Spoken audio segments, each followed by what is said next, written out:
Duke, as the #1 seed, has a brutal path to the Final Four. I'm not sure how St. John's ended up as the 5 and UConn the 2. They literally played in the same conference. St. John's went 2-1 versus them. They won the Big East in the regular season. They won the Big East in the tournament. The records are only different by 1 game overall. I'm not sure what the committee was doing here. But nonetheless, let's get into full East region breakdowns. Let me know who your pick is to come out of the East. Duke versus Siena. The interesting thing here is the Jerry McNamara with Siena. He's probably going to be Syracuse's new head coach. So he gets his first taste of life in the ACC playing Duke in the first round. It's not going to be a close game. Duke will win this regardless of the injuries, but it is cool. McNamara is going to get a taste of ACC life before he actually gets there. Ohio State versus TCU. This game I've gone back and forth on drastically with. TCU finished the season winning 9 games out of 10 before losing to Kansas by 5. Ohio State winning 4 out of their last 5 before losing to Michigan by 4. So even there, they're very, very similar. I usually side with coaches in this situation, but for this one, I'm going to go with players. And Bruce Thornton has been one of the best players in the country over the last few weeks. When he plays his regular minutes, he's scoring over 20 points a night. He hasn't scored less than 20 since February 25th. So take Ohio State in this one. And realistically, your value's okay either side because both teams would lose to Duke when they play in the second round. St. John's versus Northern Iowa. So we already talked a little bit about St. John's not really being a 5 seed. I feel for Northern Iowa because I think they are a 12 seed who could make some noise against some teams. St. John's is just not the team they're going to be able to do that against. So take the Johnnies in that one. Kansas versus Cal Baptist. Kansas will be the healthiest. We will see them in March, probably this first round matchup. I think Darren Peterson, the talent of Kansas, the coaching from Bill Self is too much. This is not the 4-13 seed you want to take as an upset, but there is one coming. So find our other videos for that. Now, Louisville, South Florida, Michigan State, North Dakota State. I'm grouping all 4 of them together because realistically, you could make any case that any one of these 4 teams gets to the Sweet 16. This is a really jumbled up section of the region, in my opinion. You look at Michigan State, they've got the best coach out of these 4 teams, but the immaturity and inconsistency from Jeremy Fears can get them into trouble and could do them in the first round if North Dakota State, who has been one of the hottest shooting teams in the country, top 30 in 3-point shooting percentage since conference play started, they could get hot, take Michigan State down, especially if Michigan State struggles to shoot. Even in Michigan State's last game, they shot 48% from the 3 and still lost. So I am a little bit worried about Michigan State in this situation, but if you're North Dakota State, you've also lost to St. Thomas by 20. That usually doesn't bode well for teams getting to the Sweet 16. Louisville. Very, very streaky. Streaky good, streaky bad. Mikal Brown has not looked healthy besides the NC State game, really since non-conference play. I don't know what his status is going to be. Supposedly he's questionable and should be able to play, but is he actually going to be effective? And this South Florida team is one of the hottest teams in the country entering the tournament, winning 15 out of their last 16. They can really score the ball, putting up 90 points numerous times. It's really tough. In my opinion, I think you can go any which direction. I'm going to go Hart in this one, and I'm actually going to take the South Florida Bulls to get to the Sweet 16.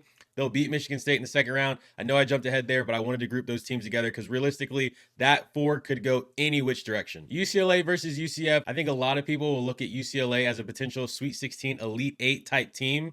The biggest question mark for them is going to be Dent and Bilodeau. 2 of their best players suffered injuries in the Big Ten tournament. Both seem to be okay and supposed to return for March Madness, but you don't know how effective and how healthy they really are. And it could be a situation where maybe one of them plays and the other one doesn't. If they have Dent and Bilodeau, I think they can get past UCF. But UCF is a team that knows the physicality. They've played through the Big 12. Dawkins has done a great job as a coach this season. So if Dent and Bilodeau seem questionable or unlikely to play, I would definitely go UCF. If UCLA is healthy, though, I would take them to win that one simply because Donovan Dent. UConn Vermin, this is straightforward. Take UConn to win. Second round. Now, look, as much as I would love to see Duke go down the second round, I think they still don't miss Ngangba and Foster. And Ngangba might be playing at this point, but even if he doesn't, I think they're still not missing those 2 guys just yet in this Ohio State game. They've got enough talent. Ohio State does not have the ability to match up with Duke over the course of 40 minutes. The Blue Devils will go to the Sweet 16. St. John's versus Kansas. This is a coin flip game. It could go either way. I think that Pitino will have a good scheme dealing with Peterson and Council in the backcourt, but Kansas should feel right at home with the physicality that St. John's is going to bring in this game. They're very similar teams. Kansas and St. John's aren't really big, specifically in the interior. St. John's, since losing to UConn, has just been a different team. They've won 6 straight, and 4 of those wins have been by 20 or more points. I think I'm going to take St. John's to get this one done just because they have looked really good since that 30-point loss to UConn. We already touched on USF and Michigan State. UCLA versus UConn. UConn is scary in both directions. They can be scary good and scary bad at times, and you just don't know what you're going to get out of this UConn team. But when they decide they want to play and they take care of the basketball and keep those turnovers under 12 or less, this team could potentially beat UCLA or UCF by 15 or more points. Silas Demery, their point guard, is dealing with a minor ankle sprain. He got hurt in in the Big East championship game, did not return. But again, St. John's kind of had that one in the bag over the course of the second half. But even if he isn't 100%, they have a really good backup point guard in Malachi Smith who can hold it down, or at least just help Silas if he's not able to play a full 30 plus minutes. So give me the Huskies in this one to go to the Sweet 16. Duke versus St. John's in the Sweet 16. Take us back to the 80s and 90s for this one. Both fan bases should be greatly represented in this one. I want to go St. John's, but I think they're just too small in the inside to deal with Duke over 40 minutes. We saw Nyento at Virginia give Boozer problems in the ACC championship game.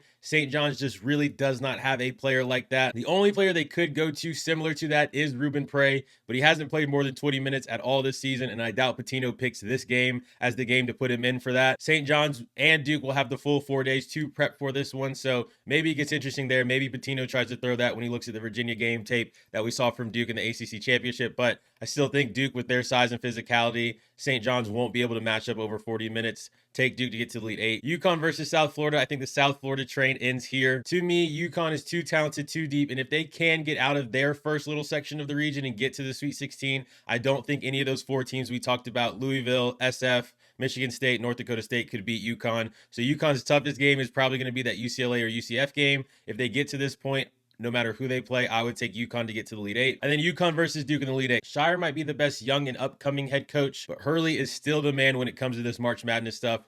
Winning 2 national championships in the last 3 years. Last year, they lost to Florida, who was national champs, in a single-digit game in the second round. I think Hurley, with guys like Reed and Reeby, can replicate what UVA did against Boozer, Ball, Demery, to give Isaiah Evans and Caden Boozer fits. I think this is the game that Caleb Foster is really going to be missed. UConn take care of the basketball, get physical with Boozer and Evans. I think the Huskies can find themselves in their 3rd Final Four in 4 years. Take the Huskies to get out of the East. Let me know what you guys think. Who is your pick to get out of the East region? Stay tuned. We'll have our South bracket, Midwest, and West brackets coming up very, very soon.